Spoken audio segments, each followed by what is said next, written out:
इस वक्त bureau chief Islamabad Siddique जान भी हमारे साथ हैं, उनसे बात करते हैं इस फैसले के हवाले से। सिद्दीक, ये फैसला आ गया, इस पर हम गुफ्तगू भी कर रहे हैं तफसीली तौर पर। सबसे पहले आप बताएगा कि इस फैसले के हवाले से, क्योंकि तफसीली फैसला भी आ गया, आपने पढ़ भी लिया है, क्या कह रहेंगे आप? देखें, एक तो इस पे वसीम साहब और जुल्करनैन साहब को भी साथ लें, क्योंकि वो इस वक्त जो डिटेल जजमेंट है उसके जुल्करनैन ने हमें फैसला सुनाया है, वसीम भी हमारे साथ ही है। बिल्कुल, मैं ये चाह रहा था, क्योंकि वो 7 पॉइंट्स बना रहे हैं, क्योंकि बड़ी एक तफसीली जजमेंट है। लेकिन ओवरऑल अगर आप बात करें तो मैं ये समझता हूँ कि पीडीएम हुकूमत जाने के बाद ये पहला बड़ा अदालती झटका है उनके लिए। ये बहुत बड़ा एक फैसला है कि जो रिव्यू एक्ट है उसको कलअदम किया गया है, इसको आइन से मुतसादिम करार दिया गया है, क्योंकि हुकूमत ने बड़ी बदनीयती के साथ इस कानून को बनाया था। पहले इन्होंने जो रूल्स एंड प्रोसीजर एक्ट लेकर आए थे वो बनाया, और उसके बाद फिर ये रिव्यू एक्ट लेकर आ गए, और इस सब का मकसद सिर्फ एक था, पर्सन स्पेसिफिक ये कानून थे। मकसद सिर्फ एक सजा याफ्ता मुजरिम जो पाकिस्तान आने को तैयार नहीं है, उनको पाकिस्तान लाने के लिए, उनके केसेस खत्म करने के लिए, उनको चौथी बार वज़ीर आज़म बनाने के लिए ये सब कानून साजी जो है वो की गई थी। मसला यह है कि एक नामुकम्मल पार्लियामेंट थी। अभी अली शेर साहब हमारे साथ हैं। अली शेर साहब और एमबी सोमरो साहब ये पार्लियामेंट के आखिरी दिनों में, वैसे तो ज़ाहिर है पार्लियामेंट को ये दोनों बड़े करीब से देखते भी हैं, मामलात को कवर भी कर रहे हैं कई सालों से, लेकिन इन दिनों में जिस तरह से उन्होंने रिपोर्ट किया कि 9 मेंबरान के साथ कानून बनाए गए हैं, 9 मेंबरान के साथ, आप अंदाजा लगाएं कि पाकिस्तान ये तो अभी रिसेंट बात कर रहे हैं आप सिद्दीक, ये जो अभी आप फौरी की बात कर रहे हैं, लेकिन ये वाला जो फैसला है, ये जो कानून साजी हुई है, ये काफी देर पहले की हो चुकी है ना, जिसके ऊपर अभी हम बात कर रहे हैं। देखें, इस कानून साजी में भी अगर आप देखें तो ये नामुकम्मल पार्लियामेंट थी। ये जो चीज आईनी तरमीम के जरिए होनी चाहिए थी वो कानून साजी के जरिए उन्होंने तब्दील किया है। आइन में तरमीम के लिए इनको 228 वोट चाहिए थे, और 228 वोट तमाम मुनहरिफ अरकान तहरीक इंसाफ। सिद्दीक, आप जिस तरह से बात कर रहे थे इस फैसले के हवाले से, और अभी हमने जो उनका भी ओपिनियन है, राना साहब का भी, वो भी आपको सुनाया है, क्या कहेंगे आप इस पर? राना साहब ने तो जो कानून उनकी हुकूमत ने बनाया तो उन्होंने डिफेंड ही करना था, लेकिन सुप्रीम कोर्ट ने बड़ी तफसील के साथ सारी चीज़ें बता दी हैं, और जिस तरह से हमारे जो रिपोर्टर्स हैं वो रिपोर्ट भी कर रहे हैं, जुल्करनैन साहब और इमरान वसीम साहब, जो तफसीली फैसला है सुप्रीम कोर्ट का, उसमें सुप्रीम कोर्ट ने कहा है कि कवानीन को जो भी कानून पार्लियामेंट बनाती है उसको कलअदम करार देने के हवाले से अदालत को जो है वो इंतहाई एहतियात का मुजाहरा करना चाहिए, और अदालत को हर मुमकिन कोशिश करनी चाहिए कि कानून को आइन से हमांग किया जा सके। लेकिन मसला ये है कि सुप्रीम कोर्ट ने पूरी रीजनिंग दी है कि क्यों ये जो रिव्यू और जजमेंट एक्ट है ये आइन से हमांग नहीं है। सुप्रीम कोर्ट ने ये कहा है कि हमने पूरी कोशिश की है कि इसको हम आइन से हमांग होने के हवाले से देखें, और कोशिश करें कि इसको किसी तरह से आइन से हमांग जो है वो करार दिया जा सके। लेकिन भरपूर कोशिश के बावजूद भी अदालत ने इस एक्ट को, इस कानून को आइन से मुतसादिम पाया है, और नजरसानी का जो दायराकार है उस पर कोई अबहाम नहीं है, अदालती फैसले मौजूद हैं। अदालत बड़ी तफसील से इन चीज़ों को सेटल कर, जो पार्लियामेंट है उनको इस बात का इल्म था कि जो रिव्यू है और जो अपील है वो अलग अलग चीज़ें हैं, और साथ ही जो अपील तक मामला था इसमें एक तरह से उन्होंने आइन में जो है वो तरमीम एक तरह से कानून के लिए आप आइन में। जी सिद्दीक बताइए। देखिए, मामला ये है कि अब सुप्रीम कोर्ट पे एक बार फिर जो है वो हमले शुरू हो जाएंगे, तनकीद की जाएगी chief justice Pakistan justice Umar Bandial साहब पर, एजाजुल हसन साहब पर और मुनीर बख्तर साहब पर। और मामला क्या है, क्यों हुकूमत जो ये गई है, हमारी पीडीएम की हुकूमत, ये क्यों हर मामले में सुप्रीम कोर्ट को टारगेट करते थे कि फलां फैसला भी हमारे खिलाफ आ गया, फलां फैसला भी हमारे खिलाफ आ गया, फलां फैसला भी हमारे खिलाफ आ गया।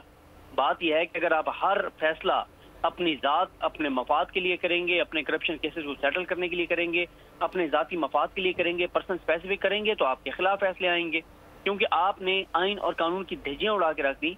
जिस तरह से पार्लियामेंट में आप कानून साजी करते रहे, एक दिन में आपने 30 बिल पास करवाए हैं, 9 मेंबरान के साथ आपने जो है वो बिल पास करवाए हैं। आप इन्होंने जितनी कानून साजी की है पिछले ये 15-20 दिन, जो आखिरी इनके आखिरी 15 से 20 दिन थे, उसमें जितनी कानून साजी हुई है, ये सारी कानून साजी आप देखेंगे अदालतों में चैलेंज होगी, और इनमें से 70% कानून साजी कलअदम होगी। ये आप देख लीजिएगा, चाहे कोई भी सुप्रीम कोर्ट का जज बैठा हो, क्योंकि मामला ये है कि आप देख लें, बाकी सारी बातें आप छोड़ दें, आखिरी दिनों में जो इन्होंने यूनिवर्सिटीज 30-40 यूनिवर्सिटीज जो है वो मंजूर करवा ली, प्राइवेट यूनिवर्सिटीज, हर एक रुकन असम्बली ने अपनी एक यूनिवर्सिटी मंजूर करवा ली, अरबों रुपए बनाए जाएंगे, करोड़ों रुपए कमाए जाएंगे। और ये जो आज सुप्रीम कोर्ट ने कानून का कलअदम दिया है, करार दिया है, तो ये हो ही नहीं सकती थी कानून साजी। इनके पास इख्तियार ही पार्लियामेंट के पास नहीं था। मैं ये नहीं कह रहा कि नामुकम्मल पार्लियामेंट थी इसलिए नहीं कर सकती थी, मुकम्मल पार्लियामेंट भी होती तो ये नहीं कर सकती थी। ये क्योंकि वजह ये है कि इसके लिए आइन में तरमीम चाहिए थी, इसमें कानून के जरिए ये नहीं कर सकते थे। और फिर इन्होंने नजरसानी जो है रिव्यू को, उसको अपील का इख्तियार दे दिया, उसको अपील का जो है वो बना दिया। तो ये इस तरह की चीज अगर ये करेंगे तो वो तो कलअदम होनी थी। और ये सारा कुछ किया जा रहा था एक ही शख्स के लिए, उनको पाकिस्तान ला के और चौथी बड़े वज़ीर आज़म बनाने के लिए। मसला ये है कि वो 16 माह में जब उनके भाई की हुकूमत थी वो नहीं आए। क्यों नहीं आए? उन्हें भी पता है कि उनके बड़े तगड़े केसेस हैं, उनके वो कन्विक्टेड हैं और उनके लिए बड़ा मुश्किल है इस तरह से जो है वो इस तरह कानून साजियों के जरिए उनको रिलीफ देने की कोशिश की गई है कि किसी तरह से उनको गिरफ्तार ना होना पड़े और गिरफ्तारी के बगैर। लेकिन सिद्दीक, अगर ऐसा हो जाता, अगर ये फैसला इस तरह से नहीं आता तो फिर इससे तो सारे के सारे लोग मुस्तफीद हो सकते थे। ठीक है, पर्सन स्पेसिफिक इस हद तक कि साबिक वजीर आजम नवाज शरीफ साहब वापस आ जाते, लेकिन जब ये बन जाता, पास हो जाता और सुप्रीम कोर्ट की तरफ से भी अगर ये फैसला नहीं आता तो फिर तो सारे के सारे इसके अंदर बेनिफिशरी हो सकते थे आने वाले वक्त में कभी भी। नहीं, सब देखें, इसमें 184(3) के जो केसेस हैं उसमें खास तौर पे जो है ना वो मियां नवाज शरीफ साहब और इस तरह के ये जो लोग जो पॉलिटिशियन 6221F के तहत नायल हुए 184(3) के केसेस में, उनको असल में ये फायदा था।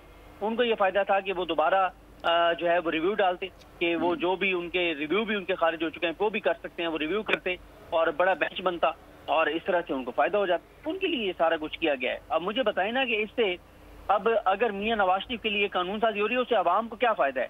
क्या आवाम के लिए आटा सस्ता हो गया? ये जो इन्होंने कानून साजी की थी उसके बाद बिजली सस्ती हो गई थी, उसके बाद गैस सस्ती हो गई थी, उसके बाद जो अशियाए जरूरत है लोगों की, जो रोजमर्रा के इस्तेमाल की चीज है वो सस्ती हो गई थी, चीनी सस्ती हो गई थी, लोगों को खाना आसान हो गया था। तमाम कानून करप्शन केसेस के लिए, और ये एक के बाद एक कानून जो है ये कलअदम होता चला जाएगा। ये बहुत बड़ा फैसला है। और अब आप देखेंगे कि सुप्रीम कोर्ट में अब जो 14 मई के इलेक्शन के ऊपर रिव्यू है वो लग जाएगा। यही 3 जज चुनेंगे, बंदियाल साहब, इजाजुल एहसन साहब और मुनीब अख्तर साहब, और वो जो रिव्यू है उसके ऊपर 3 से 4 समातों के बाद फैसला हो जाएगा। डिटेल जजमेंट पहले सुप्रीम कोर्ट की आ चुकी है जिसमें सुप्रीम कोर्ट बताया है कि 90 दिन में इलेक्शन होना चाहिए था, और फिर कैसे इलेक्शन कमीशन ने तारीख को तब्दील किया, इलेक्शन कमीशन तारीख तब्दील नहीं कर सकता था। और अब इस सारे मामले में ये बड़ी एक पेशरफ्त है कि सुप्रीम कोर्ट ने ये फैसला सुना दिया है कि रिव्यू ही होगा, अपील नहीं होगी, रिव्यू होगा। रिव्यू होगा तो उसकी तो ग्राउंड भी बड़ी महदूद हैं, बड़ी लिमिटेड ग्राउंड हैं। इसलिए आप देखेंगे कि 3-4 दिन के अंदर अंदर, मतलब जब ये वो केस लगेगा तो उससे 3-4 दिन के अंदर जो है वो फैसला आ जाएगा। ठीक है, इसकी टाइमिंग के हवाले से भी सवालात उठेंगे सिद्दीक। देखें, टाइमिंग मसला ये है कि ये सुप्रीम कोर्ट का फैसला बहुत इंपॉर्टेंट था। जाहिर है जजमेंट लिखते हुए भी टाइम लगता है, तो कोई ऐसा। ठीक है सिद्दीक, जिस तरह से हम गुफ्तगू कर रहे हैं, आप ये कह रहे हैं कि अब जितने भी कानून साजी हुई है, जितने भी बिल पास हुए हैं, अब उन सबको बारी बारी सुप्रीम कोर्ट की जानिब से कलअदम करार दे दिया जाएगा क्योंकि उसमें नंबर्स पूरे नहीं थे कानून साजी के लिए, उनको बिलों को पास करने के लिए। इस हवाले से बताएगा कि अभी इनका सिलसिला शुरू हो जाएगा फौरी तौर पर। देखें, ये होंगे तो इन्होंने जो पास किए कानून, वो बिल बहुत सारे तो अभी तक सदर के पास पेंडिंग है, उन्होंने दस्तखत भी नहीं किए, और कुछ हैं जो ज़ाहिर है ज्वाइंट सेशन में जो किए वो तो वैसे हो जाएंगे, तो उन पे तो सदर दस्तखत भी करते तो वो कानून बन जाएंगे। लेकिन अब इस सारे मामले में ये चैलेंज होंगे, कुछ इस्लामाबाद हाई कोर्ट में होंगे, कुछ तो हो भी गए हैं लाहौर हाई कोर्ट में। ये स्टेप बाय स्टेप होते जाएंगे और उसमें आप देखेंगे किस किस तरह की बदनीयती और किस किस तरह की चीज़ें सामने आएंगी। और ये जो आज फैसला आया ये आगाज़ है और ये अब सिलसिला शुरू हो गया। अच्छा सिद्दीक, हमसे अब से कुछ देर कबल राना सनाउल्लाह साहब बात कर रहे थे तो उन्होंने कहा कि आने वाली पार्लियामान जो है वो इस हवाले से मामले को उठाएगी और यकीनी तौर पर 2/3 की अक्सरियत से कानून साजी की जाएगी। फिर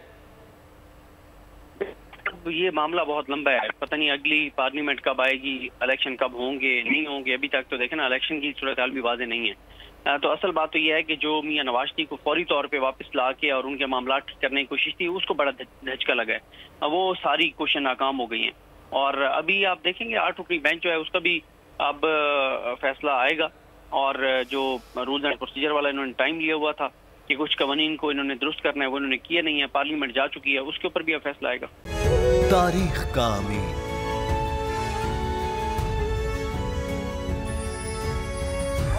आजादी की अलामत,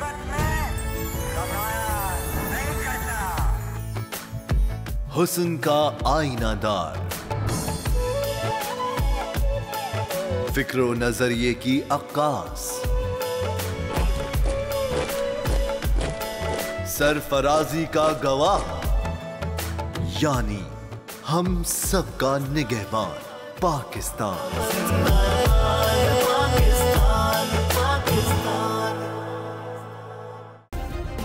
सब्सक्राइब करें और बेल दबाएं ताकि कोई खबर रह न जाए।